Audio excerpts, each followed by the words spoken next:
नमस्कार, मैं अजय साहू और आप देख रहे हैं शोरगुल टाइम्स। कहानी सीक्रेट अमीरजादा के इस एपिसोड में भावना ने समय को आहान के साथ भेज दिया। आहान को समय को संभालने में बहुत प्रॉब्लम हुई थी क्योंकि वो वहां से नहीं जाना चाहता था और अपनी बहन से सुनना चाहता था। जब भावना ने उसे जाने के लिए कहा तब वो आहान के साथ वर्मा मिशन आ गया और अपनी ट्रेनिंग के लिए चला गया। वहां पर आहान शिवांग से मिला जिसने उसे एक एड्रेस दिया और रात को वहां पर मधुर से मिलने आने के लिए कहा। हॉस्पिटल में हितेश को बहुत देर बाद होश आया। उसे जब होश आया तब उसके दिमाग में सबसे पहले ही ख्याल आया कि उसके पिता को इसके बारे में पता चला था या नहीं। अगर उन्हें ये खबर मिल गई तो वो उस पर बहुत गुस्सा करने वाले थे।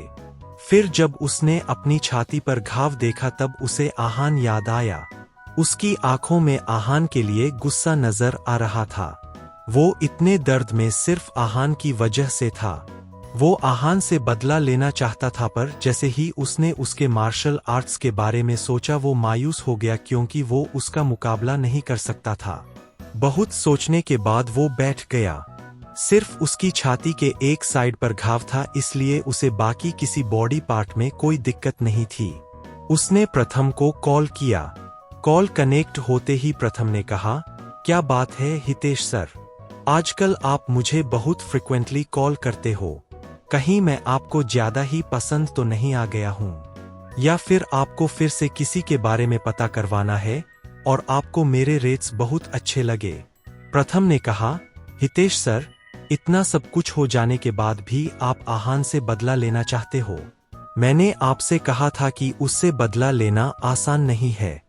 वो बहुत प्रथम अपनी बात पूरी कर पाता उससे पहले हितेश ने कहा, शट अप, अगर तुम्हें कुछ पता है तो बताओ वरना मैं फोन रख रहा हूं। प्रथम ने कहा, नहीं नहीं हितेश सर, फोन मत रखना, यहां बात पैसे कमाने की है, तो मैं आपकी मदद जरूर करूंगा। चाहे कुछ भी हो जाए मैं आपके लिए इंफॉर्मेशन जरूर निकालूंगा। हितेश अग्री करके फोन रखने ही वाला था, इतने में प्रथम ने कहा, हितेश सर, समझ गया। हितेश को उम्मीद नहीं थी कि वो इतनी जल्दी कुछ सोच लेगा। उसने पूछा, क्या? प्रथम ने कहा, जब मैं आहान की इंफॉर्मेशन ढूंढ रहा था तब मुझे पता चला था कि वो वहां पर किसी लड़की के साथ आया था। वो लड़की बहुत सुंदर लग रही थी और शायद आहान के साथ उसका कोई स्पेशल रिलेशनशिप था। अगर हमें वो लड़की मिल जाए तो फिर शायद आहान को धमकाना आसान हो सकता है। हितेश ने कुछ सोचा और कहा, क्या तुम श्योर हो कि वो लड़की आहान के साथ ही आई थी? प्रथम ने कहा, हाँ, मेरे पास फोटोज और प्रूफ्स है, वो दोनों साथ ही आए थे। अगर आहान उसे इतने रॉयल रेस्टोरेंट में लाया था तो फिर उसकी वाइफ नहीं तो गर्लफ्रेंड तो जरूर होगी। हितेश ने सोचा कि प्रथम की बातों में सेंस था। कोई भी मामूली लड़की को इतने महंगे रेस्टोरेंट में लेकर नहीं आएगा। हितेश ने सोचने के बाद कहा, एक काम करो, उस लड़की के बारे में सारी इंफॉर्मेशन निकालो। मैं आहान को ऐसे ही तो नहीं छोड़ने वाला। फोन रखने के बाद हितेश रिलैक्स हो गया और प्रथम खुश हो गया क्योंकि उसे पैसे मिलने वाले थे। रात को आहान शिवांग के दिए पते पर पहुंच गया। वहां पर कोई भी नहीं था और आहान इधर उधर देख रहा था। वो जानता था कि मधुर ने जो कांड किया है उसके बाद वो बहुत छुपते छुपाते हुए आएगा।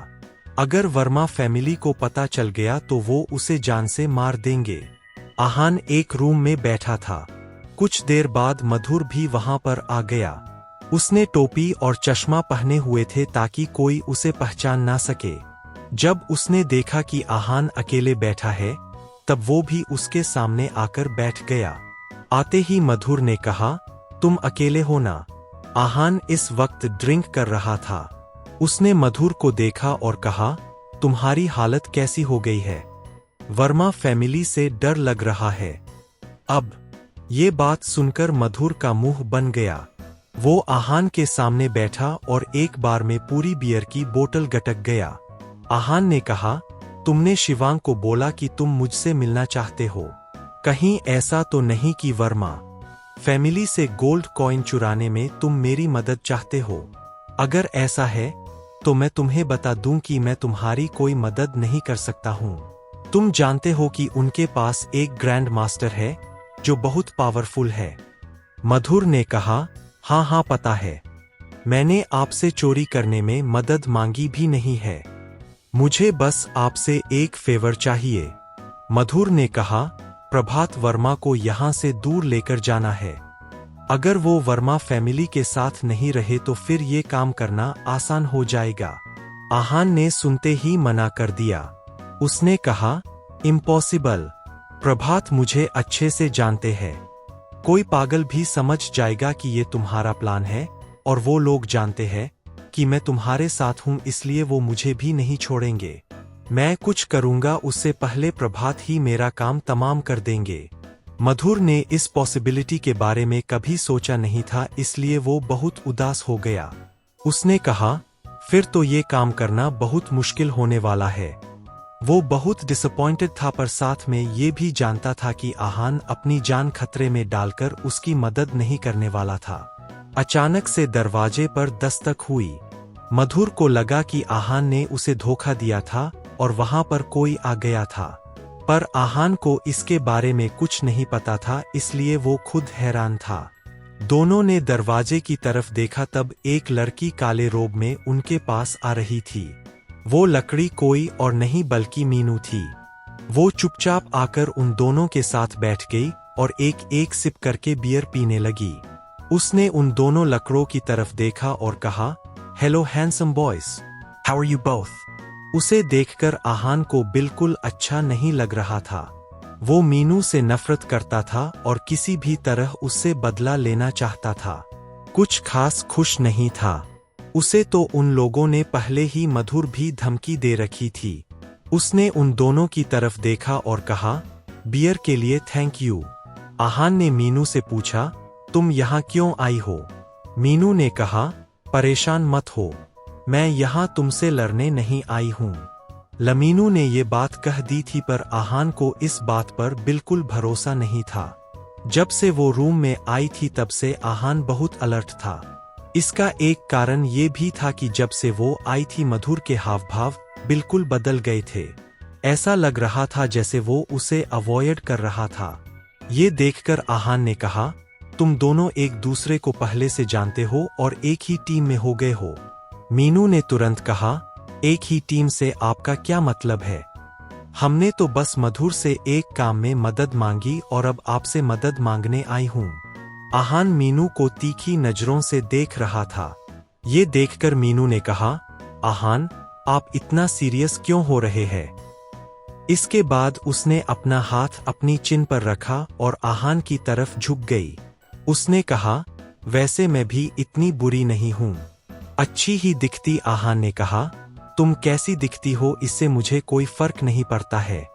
मीनू ने कहा, अच्छा तो फिर जब मैं आई तब आप मुझे घूर क्यों रहे थे? आहान ने उसे बस एक बार देखा था जिसे उसने ये कह दिया था कि वो उसे घूर रहा था।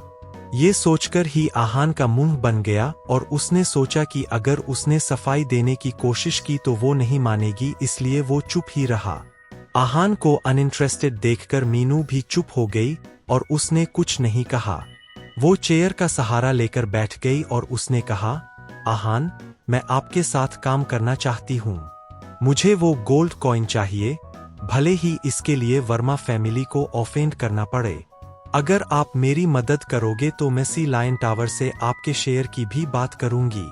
आहान ने कहा, तुम लोग चाहते हो कि मैं प्रभात को डिस्ट्रैक्ट करूं? तुम्हें लगता है मैं ये कर सकता हूं? मीनू ने कहा, बिल्कुल, हमें आपकी एबिलिटी के बारे में पता है।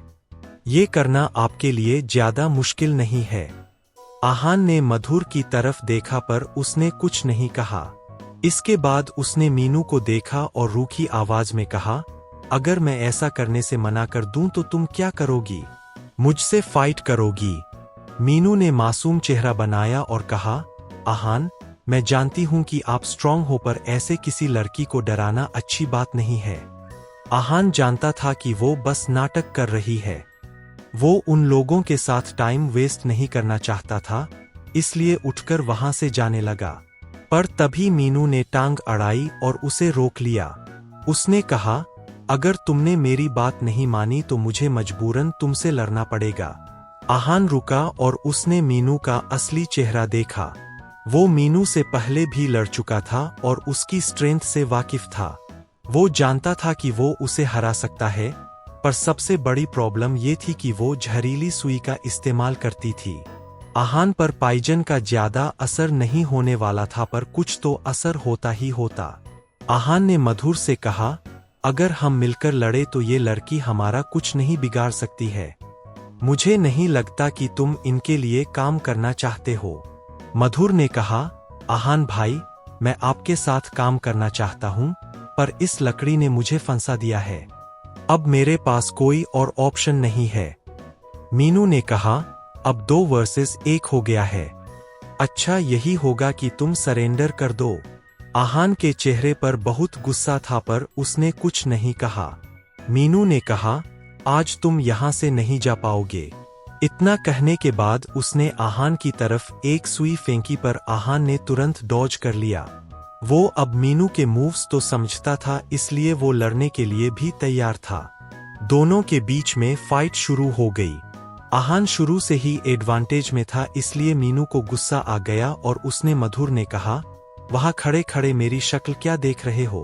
अगर फाइट करोगे नहीं तो हम जीतेंगे कैसे? मधुर इन दोनों के चक्रों में नहीं पड़ना चाहता था, पर मीनू ने ऐसा बोल दिया था, इसलिए उसके पास बीच में आने के अलावा और कोई ऑप्शन नहीं था। वो दोनों की फाइट के बीच में आया और आहान की तरफ अटैक करने के लिए अपना हाथ उठाया, पर एंड मोमेंट पर उसने मीनू पर अटैक कर दिया। मीनू इस अटैक के लिए तैयार नहीं थी, इसलिए वो हकका गई और कुछ कदम पीछे चली गई। उसे मधुर के अटैक से सीरियस इंजरी हो गई थी, इसलिए अब उसका भागना भी मुश्किल था। उसने मधुर को गुस्से में देखा और कहा, तुम्हें मेरे हाथों से मरना है क्या? जब मधुर मीनू की तरफ था तो फिर उसने आहान पर अटैक क्यों नहीं किया? क्या मीनू अब इन दोनों से बच पाएगी? आगे जानने के लिए बने रहिए हमारे चैनल के साथ। बस इसी के साथ यह एपिसोड यहीं पर समाप्त होता है। इस एपिसोड को आगे बढ़ाते हुए कल फिर मुलाकात होगी। आज के लिए बस इतना ही। अब कल तक के लिए इजाजत। नमस्कार, धन्यवाद।